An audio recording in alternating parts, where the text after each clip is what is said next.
계속해서 아브라함에 대한 말씀을 드리려고 합니다. 제가 아브라함에 대해서, 아브라함은요, 뭐 교회 다니면은 아브라함에 대해서 이야기를 많이 듣습니다. 믿음의 조상이다, 어쩌다 하는데, 사실 제가 성경을 한 문장 하나씩 보면서 아브라함에 대한 묵상하면서 새롭게 깨달은 것들이 참 많아요. 아브라함의 심정을 한번 더 감정이입을 많이 해봤어요. 아브라함의 입장이 되어봤습니다. 그때 상황과 아브라함의 입장이 되어보는데, 저는 아브라함이 하나님께 부르심을 받았다고 이제 시작을 했잖아요. 부르심 받았을 때 아브라함의 인생이 변했습니다. 인생이 바꿔질 수밖에 없었어요. 다 떠나야 되니까 바뀌었어요. 그러면 아브라함에게 특별한 어떤 하나님의 그 역사하심이 있어야 되거든요. 아브라함은 그렇게 바꿨는데 하나님께서 아브라함을 이렇게 인도하시는 거 보면은 아주 평범하세요. 지금 가나안 땅에 이렇게 들어왔는데 여기 도착할 때까지 아브라함 혼자 고군분투하는 거예요. 위험은 혼자 감당하는 거죠. 거기는 가나안은 당시 이 가나안 땅에는 가나안 정탐꾼이 나중에 이제 여호수아 때, 모세 때 이렇게 가서 보면은 다 키가 큰 거예요. 거의 2m 장신들의 거구들이 그 가나안을 점령하고 사는 거예요. 그럴 수밖에 없는 곳이, 그곳이 다 주변은 사막이고 거기만 비옥한 반달 지역에 푸른색의 빛을 띤 땅이에요. 그러다 보니까 힘없는 자들은 사막에 살고 힘 있는 자들은 푸른 오아시스를 지배하고 사는 힘의 원리가 지배하는 그런 사회가 되었거든요. 그러다 보니까 가나안에 있는 사람들은 농사꾼도 키가 1m, 뭐 80 이상, 90, 2m 정도 되는 정도 장정들이 있는 거고, 농기구를 갖고 있어도 그 농구가 아니고 군인이나 다름없는 그런 모습을 보고 이스라엘 백성이 깜짝 놀랍니다. 그리고 거기서 나오는 농산물은 또 엄청나게 또 소출의 양도 많고 또 농산물의 크기도 크고 그 정도로 어떤 그런 지역이었습니다. 그곳을 이미 지배하고 있는 사람들이 많은 그 부족 국가 사회를 아브라함이 가족들이 이끌고 그곳으로 들어간 거예요. 들어갔으니 침략자 아니겠습니까? 부족들이 다 경계하죠. 경계하는 따가운 시선을 다 받으면서 조마조마하면서 이동을 하고 가는데 하나님께서 아브라함에게 아무 역사도 안 해주세요. 그냥 가만히 놔두시는 거예요. 그렇게 순종하고 갔으면 날마다 번쩍번쩍 빛이 나야 될 거 아니겠습니까? 아브라함 가는 곳에 뭐 하늘에서 빛이 막 비춰지면서 유혹을 해야 되지 않겠습니까? 이런 위대한 사람이 가니까 너희들은 꼼짝 마라 식으로 해야 되는데 그러지 않았습니다. 온 마음의 불안은 아브라함 혼자 감당하고 놔두시는 거죠. 여러분, 우리가 믿음 생활 하면은 우리에게 날마다 기적이 일어날 것 같잖아요. 또 그렇게 가르치는 분들도 있어요. 날마다 막 능력이 나타나고 뭐든지 막 능력으로 막 하나님께서 역사하셔서 내가 뭐 문제만 있으면 기도하면 팍팍팍 해결된다는 그렇게 또 생각하는 분들이 있어요. 그런데 실제 믿음 생활은 그러지 않습니다. 그러면 우리가 질문을 해야 돼요. 왜 그럴까? 아니 왜 하나님 믿는 믿음 생활이 평범할까? 그 믿음 생활의 본질이 무언가를 알아야 돼. 성경에서 말씀하고 있는 것은. 성경에서 말씀하고 있는 믿음 생활의 본질은 뭐냐면 우리가 뭔가 이 땅에서 내가 하나님을 믿고 뭔가를 막 성취해 가면서 뭔가를 내 것으로 만들어 가면서 나의 영역을 만들어서 뭔가를 취해서 대만하고 어떤 능력 있는 뭔가를 내 어떤 삶의 어떤 성취를 가지고 성취하는 것이 믿음 생활이 아니고, 믿음 생활은 내가 인생을 살면서 나는 정말 부족한 인간이구나. 하나님을 볼 때 정말 나는 정말 부족한 사람이구나. 이것을 깨닫고 하나님만이 나에게 소망이구나. 내 이 부족함을 채우는 것은 내 인간적 부족함, 정말 이런 죄성, 이러한 연약함을 채우는 것은 내가 뭔가를 도덕적으로 완성해서 되는 것이 아니고, 내가 뭔가를 이루어서 되는 것이 아니고, 오직 하나님밖에 없구나. 그것을 깨닫는 것. 그것을 깨닫는 것이 믿음 생활입니다. 그것을 우리가 주일날 읽는 책, 그 책에서 이야기하고 있어요. 그 책에서. 그 책 보면은 여러분 그런 이야기들을 쭉 팀 켈러 목사님이 그런 이야기를 해주고 있어요. 근데 그게 성경적이에요. 복음적이에요. 아브라함을 보면서 그걸 깨달아요. 가나안 들어갔는데 번쩍번쩍 하나님이 함께 하신다는 것을 보여주지도 않고 온갖 불안은 아브라함 혼자 다 짊어지고 가는 겁니다. 그런데 분명한 것은 하나님이 함께 해주시기 때문에 모든 위험들은 하나님께서 막아주시는 것은 분명해요. 보이지 않는 가운데 다 막아주세요. 느끼지 못할 뿐이죠. 부름받은 하나님의 사람들은 이 세상에서 똑같습니다. 저와 여러분의 삶이 그렇습니다. 여러분, 제가 목사가 됐다고 해서 대단하게 크게 뭔가를 이루고 그럴 줄 알았죠. 청년 때는 그런 꿈이 원대했었습니다. 그런데 점점 말씀을 보면서 그게 아니구나. 하나님께서 해주시는 것, 하나님께 이루어주시는 것들을 우리가 받아가면서 사는 것이지, 내가 뭔가를 완성하는 것이 내가 목회자로서의 삶은 아니구나. 이것을 늦게 깨달았습니다. 또 그것이 믿음 생활이고요. 아브라함이 하나님 말씀대로 들어갔을 때, 그가 출발해서 가나안으로 들어갔을 때 제가 그랬습니다. 그 조카 롯을 데리고 갔다고 그랬습니다. 하나님께서 원하시는 것은 본토 친척 아비집 다 떠나는 거였는데, 친척 중에서 조카 롯이 중복되는 문제라고 했습니다. 조카 롯은 말하기 나름입니다. 양아들 같이 생각했고 친아들과 생각했던 조카입니다. 형님이 먼저 세상을 뜨면서 남은 조카를 거두었고 아브라함은 자식도 없고 하니까 아들처럼 했기 때문에 그냥 데리고 가도 문제가 없습니다. 근데 하나님께서는 분명히 그 문제를 다루셨어요. 이건 조카다, 이렇게 말씀하셨어요.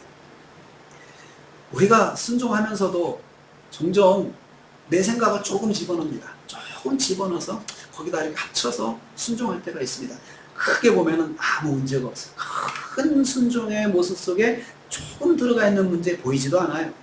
근데 우리가 하나님 말씀 순종하면서 그렇게 들어갈 때가 참 많지 않습니까? 아브라함이 그 모습을 다 보여주고 있어요. 아무 문제 없어요. 그래도 문제가 있는 것도 아니고, 그렇다고 해서 하나님께서 그것까지 뭐라고 하신 것도 아니고, 그런데 결국은 그것이 아브라함에게 많은 상처를 주는 일이 이제 나중에 생깁니다. 부르심에 순종할 때는 의도적인 노력이 필요하다고 했습니다. 내가 순종할 때 저절로 되는 것이 아니고 노력해야 돼요. 왜냐면 환경이 안 되거든요. 내가 예배를 드리려고 하는데 환경이 안 돼요. 바빠요. 너무나도 바빠요. 어떤 어려운 일이 있어요. 그런데 의도적으로 순종한다는 것은 그렇다 하더라도 다 제껴놓고서 예배부터 드리는 것. 의도적인 노력이죠. 내가 믿음 생활 하는 것 그냥 환경에 따라주지 않습니다. 너무 바빠서. 그래서 내가 나중에 퇴직하면 내가 교회 잘 다녀야겠다, 그런 분들이 계시거든요. 워낙에 바쁘니까. 우리 새벽 예배 나오는 권사님 한 분이 아들을 위해서 기도 제목을 부탁하는데, 그 아들 50대 아들인데 금융권에 다니는 그 외국계 금융회사에 다니는데 너무 바쁘대요. 아들이 너무 바쁘고 그 다음에 너무 스트레스를 많이 받는데요. 근데 그 아들이 교회에서 공사를 열심히 하는데 그 직분을 잘 감당하게 해달라고 아들을 위한 기도 제목이 그겁니다. 아들이 너무 바쁜데 그 아들이 그래도 교회에서 맡은 직분을 잘 감당하게 해달라고 그거 어머니가 저한테 부탁을 하시더라고요. 그러니까 거기에서 아들이 성공하게 해달라, 잘하게 해달라, 그게 아니고 그 너무 바쁜 가운데 있지만 정말 받은 직분 잘 감당하는 아들에게 되게 해달라고 저에게 기도 부탁을 하는 권사님이 있습니다. 의도적인 노력을 하게 해달라. 그래서 그 아드님도 보니까 참 그렇게 바빠도 교회 예배, 공예배 참석하려고 무척 노력하시더라고요. 수요 예배 가죠. 새벽 예배도 가죠. 그러면서 출근하죠. 그걸 다 어떻게 감당하는지 모르겠어요. 그런데 아무튼 그렇게 노력을 해요. 자기가 잘해보려고. 그 의도적인 노력이 필요합니다. 그냥 내 마음대로 내 몸이 끌리는 대로 신앙생활을 하려고 하면 절대로 신앙생활만큼은 잘할 수가 없습니다. 또 부르심에 순종하는 삶을 산다 하더라도 뭔가 막 완벽하게 갖춰지는 쪽으로 가는 게 아니고 처음에는 좀 불안한 상황, 불안정한 상황으로 자꾸 빨려 들어가요. 지금 가나안이라는 곳이 그렇잖아요. 깊이 들어가면 들어갈수록 더 많은 사람들이, 더 많은 그 상대들이 아브라함을 지켜보면서 아브라함을 아주 따가운 눈으로 쳐다보면서 저것들이 어디다가 뭐 하나라도 뽑아갈까봐, 배추 하나라도 뽑아갈까봐 저 도끼 눈을 뜨고 쳐다볼 텐데 그런 상황 속에 자꾸 들어가는 거죠. 사람들의 시선이 따갑게 느껴지는 거죠. 내가 예수 믿는다고 해서 사람들이 나를 환대할 거라고 생각하면 안 돼요. 사람들이 나를 더 예수 믿으니까 더 나를 더 주시하면서 비판적으로 보고 그렇습니다. 그거죠. 아니 예수 믿으면 축복받는다고 했는데 이게 뭐지? 라고 생각이 들죠. 아브라함이 그렇게 하나님의 말씀 순종해서 들어갔을 때 길이 확 열리고 그 다음에 사람들의 눈이 정말 돕는 사람들 찾아서 아이고 잘 오셨습니다. 내가 뭘 도와줄까요? 이렇게 말하는 사람들이 나올 줄 알았는데 가나안에서 한 사람도 그런 사람이 없었어요. 아브라함한테. 그것은 뭘 말합니까? 아브라함이 지금 적대시 받고 있다는 거예요. 시간이 갈수록 뭔가 보이는 삶이 아니고 갈수록 문제 속에 빠져드는 삶을 살 수도 있습니다. 믿음 생활 하다 보면 그럴 수 있습니다. 이런 가운데 아브라함은 그래도 하나님 부르신 대로 떠나라 했기 때문에 계속 가고 있습니다. 그래서 그가 세겜 땅에 도착했습니다. 아브라함은 얼마나 불안한 마음을 가지고 왔을까요? 하루하루 한 걸음 한 걸음 걸어가는 것이 매우 불안의 연속이었을 것입니다. 이런 상황에서 오늘 말씀 시작합니다. 7절 말씀 읽겠습니다. 7절 말씀 같이 읽겠습니다. 같이 읽습니다. 시작. 여호와께서 아브라함에게 나타나 이르시되 내가 이 땅을 내 자손에게 주리라 하신지라. 자기에게 나타나신 여호와께 그가 그곳에서 제단을 쌓고. 자, 여호와께서 아브라함에게 나타나셨다라고 했습니다. 드디어 아브라함에게 하나님께서 다시 찾아오신 것입니다. 이게 무슨 뜻입니까? 하나님께서 계속 지켜보시다가 세겜 땅에 도착했을 때 짠하고 나타나신 거예요. 그동안 지켜보셨다는 거죠. 지켜보시다가 세겜 땅에 왔을 때 하나님께서 착 나타나셔가지고 그래서 아브라함이 지금 말씀하고 있어요. 그래서 지금까지 하나님께서 보이지 않는 가운데 아브라함과 함께 하셨다는 거죠. 참 분명한 것은 내 삶이 내가 믿음 생활하면서 뭔가 날마다 어떤 기적 같은 일들이 뚝딱뚝딱 나타나는 건 아니지만 분명한 것은 하나님께서 나를 보고 계시다는 거죠. 하루에 일어나는 것, 내가 말하는 것, 내가 행동하는 것, 내가 만난 문제들, 내가 그래서 당황하고 고통스러워하는 것들 하나님 다 아신다는 거죠.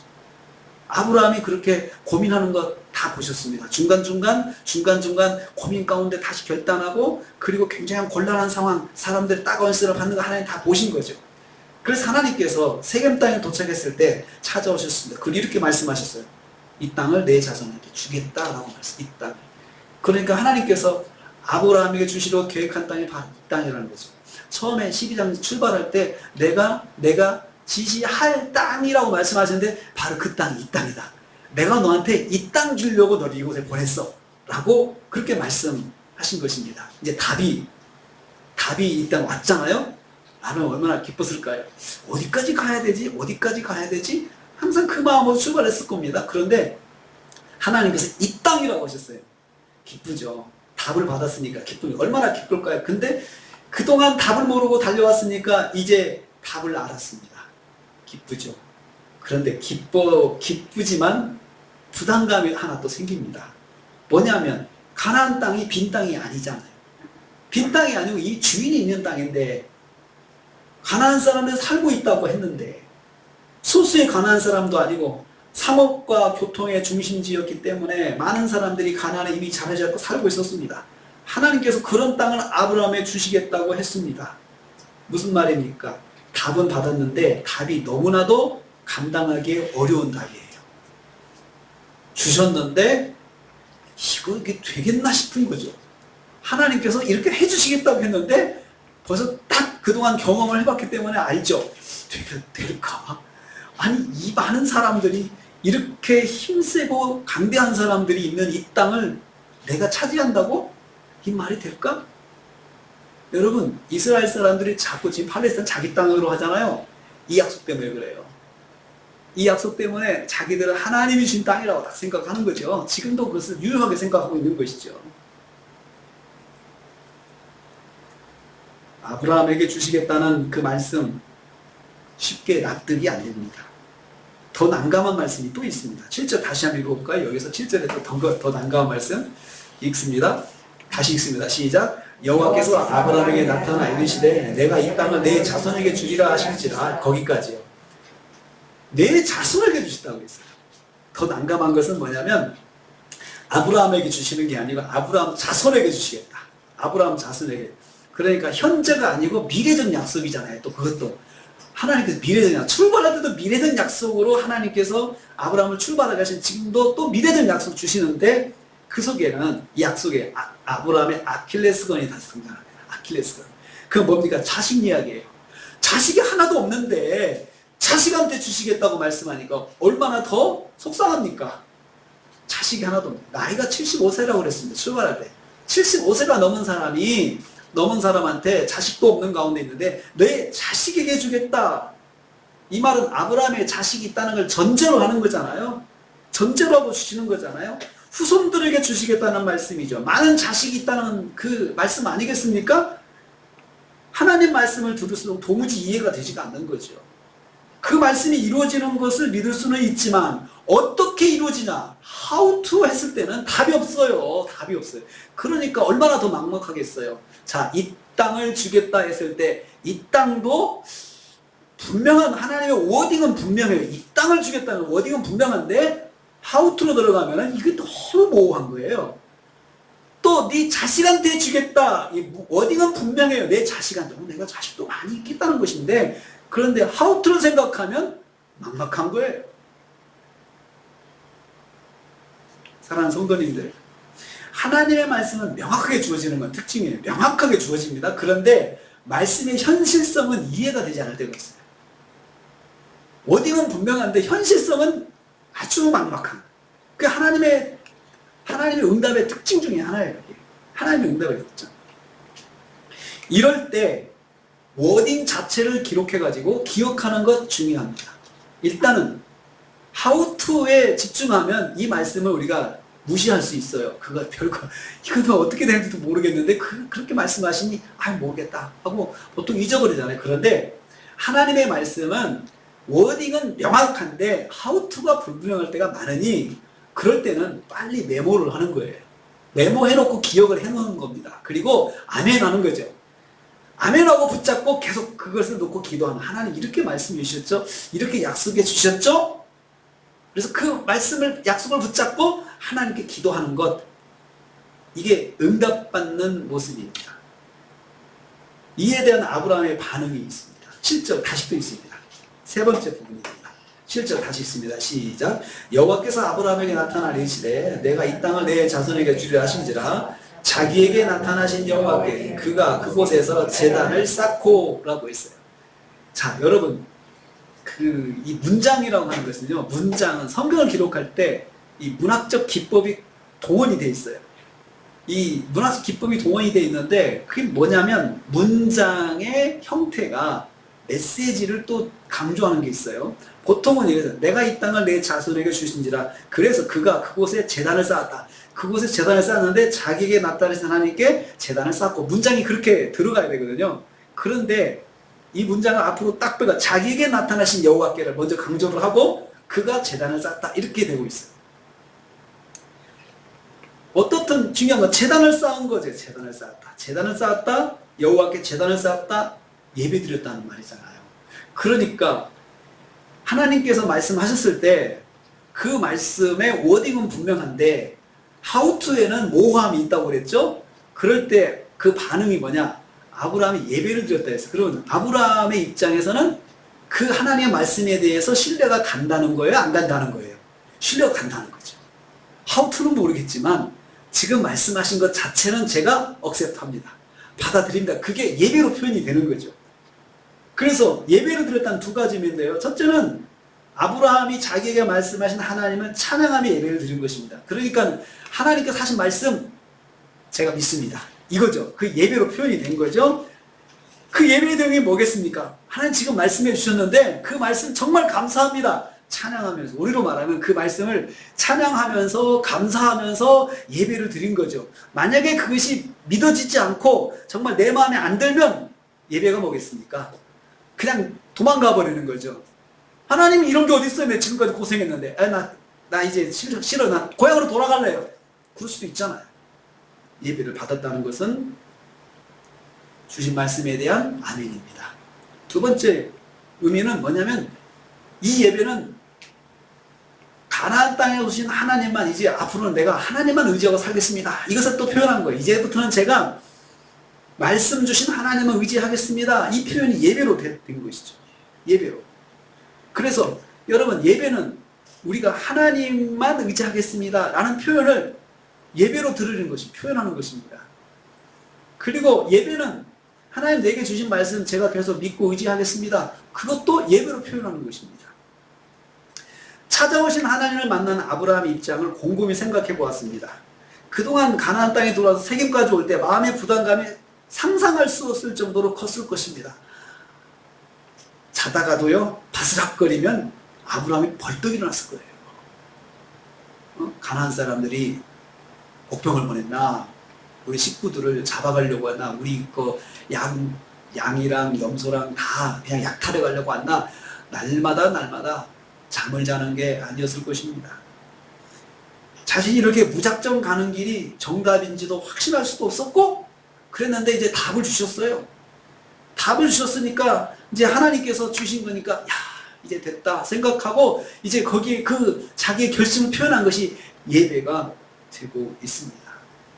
여러분, 아브라함이 하나님의 워딩은 분명한데 하우투가 명확하지 않았을 때 그 선택한 게 뭐였습니까? 예배였습니다. 하나님, 제가 예배로 살겠습니다. 하나님 의지하겠습니다.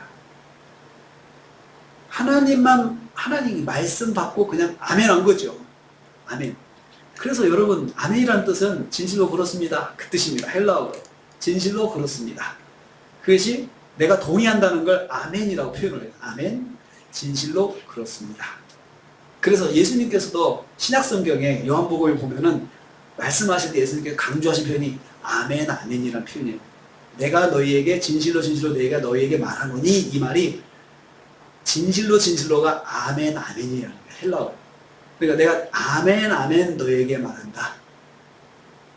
내가 진실로 정말 그렇게 될 것이라고 나도 믿고 너희한테 말한다. 주님이 먼저 확신하고 우리한테 주신 말씀이거든요. 그래서 아멘은 항상 기도 끝에 아멘 하는 것은 내가 지금까지 기도한 것들이 진실로 이루어질 줄 내가 믿습니다. 이렇게 표현하는 것이 아멘입니다. 그래서 아멘은 할수록 좋습니다. 아멘은 할수록 좋습니다. 그 내 표현이기 때문에 그렇습니다. 자, 계속해서 8절을 읽겠습니다. 8절 읽습니다. 시작. 거기서 베델 동쪽 산으로 옮겨 장막을 치니 서쪽은 베델이요 동쪽은 아이라. 그가 그곳에서 여호와께 제단을 쌓고 여호와의 이름을 부르더니. 아브라함이 세겜 땅을 출발해서 베델 동쪽으로 옮겨갑니다. 이제 세겜에서 출발해서 동쪽으로 더 가는 거죠. 베델 동쪽으로 이제 갑니다. 베델로 옮겨가는 거죠. 그리고 거기서 처음으로 장막을 쳤다. 장막 쳤다는 건 집을 졌다는 뜻입니다. 유중어로 말하면 장기 거주를 위한 행동이죠. 유목민들이 텐트 치고 살잖아요. 유목민들에게 장막은 집입니다. 그래서 이제 베델 동쪽으로 가가지고 거기서 장막을 쳤습니다. 자신감이 생긴 거죠. 여러분, 장막을 친다는 것은 이제 내가 여기에 정착하겠다 하고 보여주는 거잖아요. 그러면 가나안 사람들이 그거 보고 가만히 있겠습니까? 저것들 봐라? 저기 다 이제 집을 짓네? 가만히 있으면 안 되겠다. 이제 우리 영역이 조금씩 이제 침범을 당하게 생겼다는 위협을 느끼잖아요. 근데 아브라함이 그 결단을 합니다. 내가 이제 집을 지어야겠다. 하나님께 주신 땅이니 이제 자리를 잡아보겠다는 결심이죠. 이제부터 본격적으로 아브라함이 가나안 삶을 시작합니다. 아브라함은 혼자가 아닙니다. 가족과 재산이 있습니다. 아브라함, 이 가나안에 함께 온 사람들이 있습니다. 이들은 아브라함의 재산과 관련된 사람들이고 가축을 가진 사람들입니다. 집에서 일하는 사람들입니다. 여기서 또 집을 진다는 거에서 잠재된 문제가 또 생기죠. 이미 거주하는 사람들이 있는 곳에 빈 땅이지만 주인이 있는 땅이죠. 그곳에 원주민이 있는 거죠. 소유권을 주장하는. 이 사람들과의 갈등이 예상되는 거죠. 외지인들이 그럴 때 본토인들이 와서 소유권 주장하면서 그냥 말로 하겠습니까? 힘으로 하는 거죠. 힘으로. 장막을 쳤어요. 그리고는 장막을 치면서 아브라함도 결단을 내렸지만 마음으로는 굉장히 불안했을 것입니다. 이제 내가 이런 액션을 취하면 쟤네들이 나한테 어떻게 행동할지 다 계산이 되거든요. 아브라함이 이때 어떻게 했나 보겠습니다. 다시 8절 읽겠습니다. 8절 읽습니다. 시작. 거기서 베델 동쪽 산으로 옮겨 장막을 치니 서쪽은 베델이요 동쪽은 아이라. 그가 그곳에서 여호와께 제단을 쌓고 여호와의 이름을 부르더니, 자, 아브라함이 여호와를 위하여 제단을 쌓다라고 했습니다. 여호와의 이름을 불렀다고 했습니다. 여기서 다시 하나님께 예배를 드린 거죠. 그러니까 아브라함이 이제 세겜에서부터 하나의 이제 하나님께서 딱 이 땅 주겠다 하셨을 때, 그런데 이해가 되지 않는 모든 부분에 대해서는 그냥 하나님께 맡기겠다, 그게 예배로 표현되는 거죠. 예배예요. 예배. 여기서도 예배드리죠. 아브라함이 가나안에서 생존하기 위해 첫 번째 결심, 하나님께 예배드리는 거죠. 첫 번째 결심. 그런데 8절에서 반복될 때 여기에 추가된 문장이 있어요. 그냥 예배를 드렸다 하지 않고 아브라함이 여호와의 이름을 불렀다. 여호와의 이름을 부르더니 그 말이 추가되어 있어요. 앞에서는 예배만 드렸다 했는데 여기서는 여호와의 이름을 불렀다. 여러분, 이름을 부른다는 건 뭐예요? 인격적 관계예요. 그렇죠. 하나님과 인격적 만남이 시작된 거죠. 이건 깊은 만남이에요. 예배도 깊이 하나님과 만나는 거예요. 그래서 하나님께 더 가까이 갔다고 볼 수 있죠. 이제 세겜 땅에서 출발한 예배가 이제 베델 쪽에 와서는 하나님과 더 깊은 예배로 들어갔어요. 예배가 하나님을 만나는 예배가 되고 있어요. 아브라함이 지금 하나님 인격적으로 만나고 있다는 말씀입니다. 더 깊이 만나고 있습니다. 우리도 가나안 같은 삶을 만날 때가 있습니다. 좋은 곳이에요. 하나님께서 내게 좋은 직장을 주셨어요. 하나님께서 내게 더 좋은 것을 주셨어요. 그건 분명한데 그 안에 많은 도전이 있어요. 그 안에 많은 갈등이 있어요. 정말 내가 바라던 곳인데 뚜껑을 열어보니까 굉장히 힘들어요. 힘들어요. 사람들이 나한테 호감을 주지 않아요. 다 경쟁자예요. 다 나를 경계하는 사람들 뿐이에요. 말 한마디 한마디가 화살처럼 날아가요. 이때 아브라함이 예배를 통해서 하나님과 깊이 만나는 시간을 갖고 그 가나안의 삶을 이어가는 것을 볼 수 있어요. 우리도 그렇습니다. 하나님의 약속의 말씀은 손에 잡히지 않고 막막한데 분명한 건 하나님께서 내게 응답하신 것이다. 이럴 때 우리는 하나님만 의지하고 살기를 결단해야 돼요. 내가 하나님만 바라봐야 됩니다.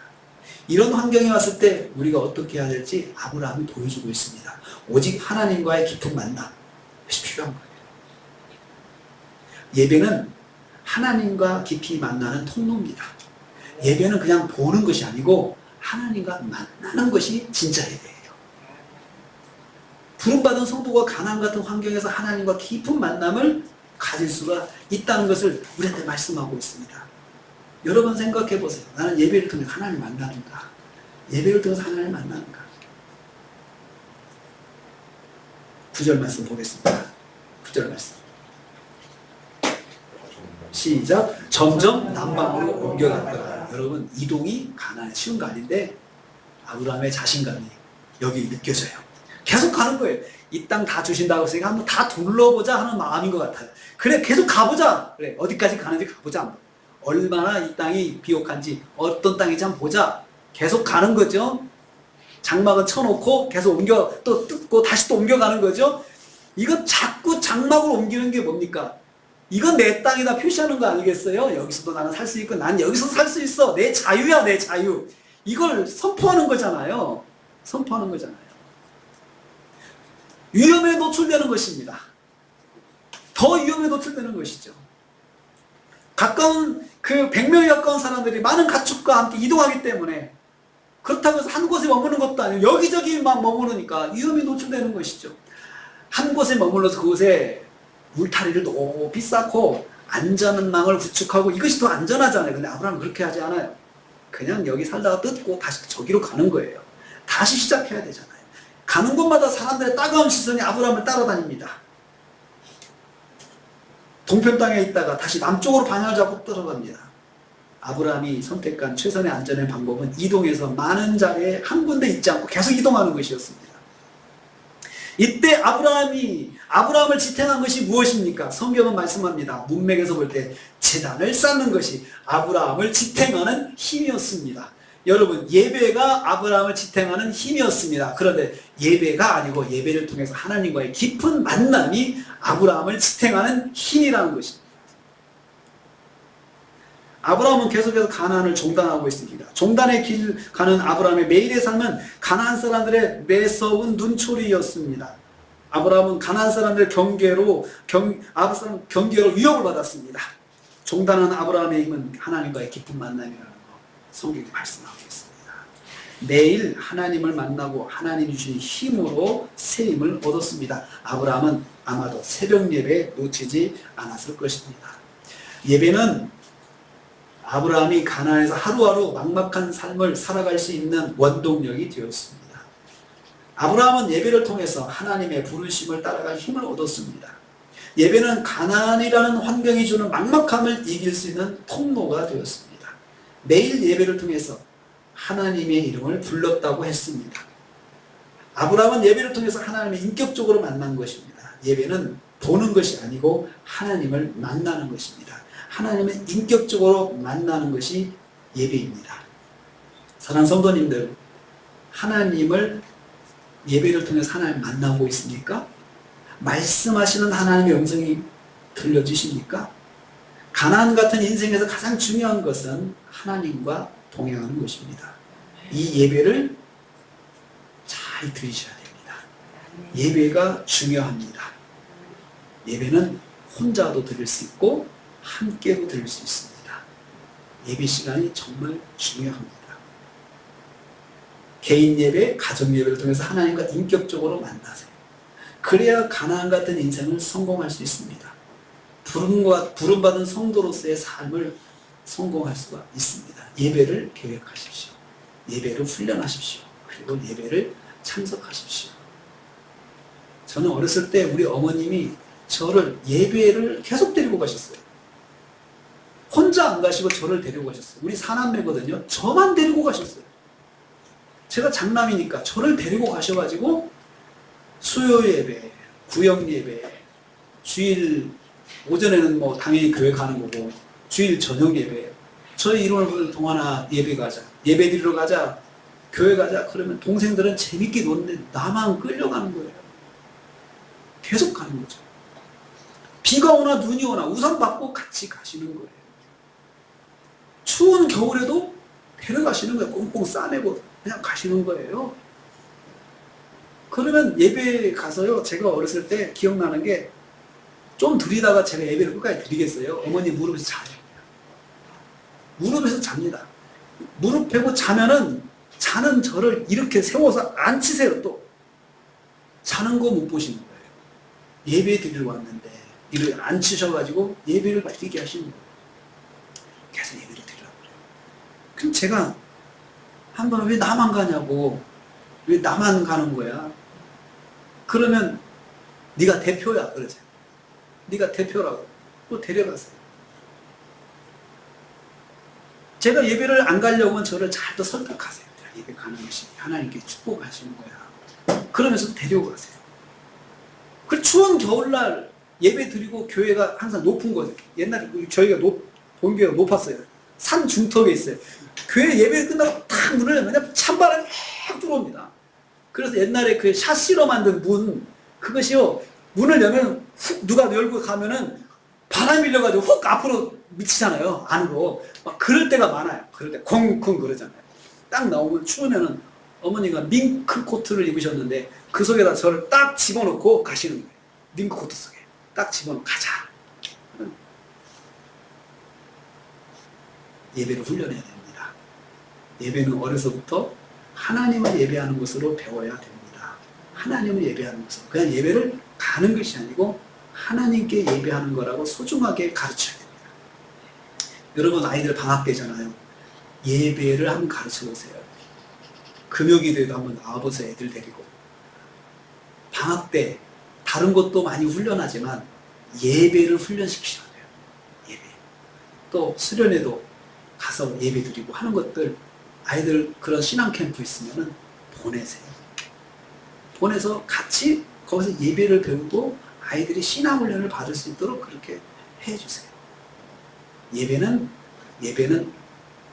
훈련해야 되는 거지 그냥 한 번에 되는 게 아닙니다. 가나안 땅에서 막막함을 아브라함이 예배로 이어갔습니다. 예배는 좋을 때만 예배가 아니고 어려울 때, 특별히 어려울 때 예배가 정말 중요합니다. 제일 힘들 때 그 힘들면 어떻게 풀어갈까? 하나님 앞에 나가서 뭐 할까? 기도도 있죠. 기도했죠. 그런데 예배가 제일 편해요. 일단 예배 참석하는 거예요. 하나님 제가 왔습니다. 예배 참석하고 예배하는 가운데 하나님 제가 이런 게 있습니다. 하나님께 또 말씀도 드리고 하는 거죠. 그럴 때는 여러분 예배가 형식이 필요가 없어요. 하나님께 나가서 하나님 제가 나왔습니다. 찬송가 그냥 가사 몰라도 펴서 찬송가 읽으면서 찬송가를 낭독하면서 읽고 하나님 제가 이러이러한 문제가 있어서 어렵습니다. 하나님 저를 도와주세요. 저를 인도해 주세요. 그게 예배입니다. 아브라함이 그렇게 살았던 것입니다. 사랑하는 성도님들 예배를 세우셔서 예배를 통해서 가나안 같은 삶을 살아가는 인생길 여러분을 승리하시기를 주님의 이름으로 축복합니다. 기도하겠습니다. 하나님 아버지 오늘 아브라함이 가나안에서 하나님 말씀대로 순종하는 삶을 살아가는 방법이 예배임을 말씀해 주셨습니다. 예배를 통하여 하나님을 인격적으로 만나는 것이 아브라함의 힘이었습니다. 아버지 오늘도 예배를 통해서 나를 권하신 아버지 하나님을 만나게 하여 주시옵소서. 주님을 만나는 예배를 드리게 하여 주시옵소서. 그래서 가나안 같은 인생을 아버지 말씀에 순종하는 삶을 살 수 있게 인도하여 주옵소서. 예수님의 이름으로 기도하옵나이다. 아멘.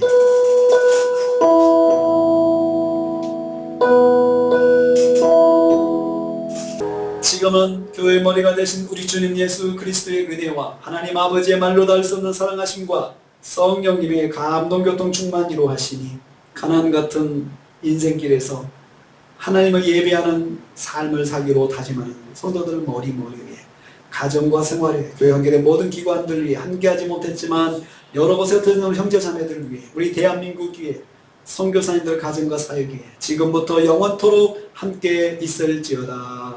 아멘.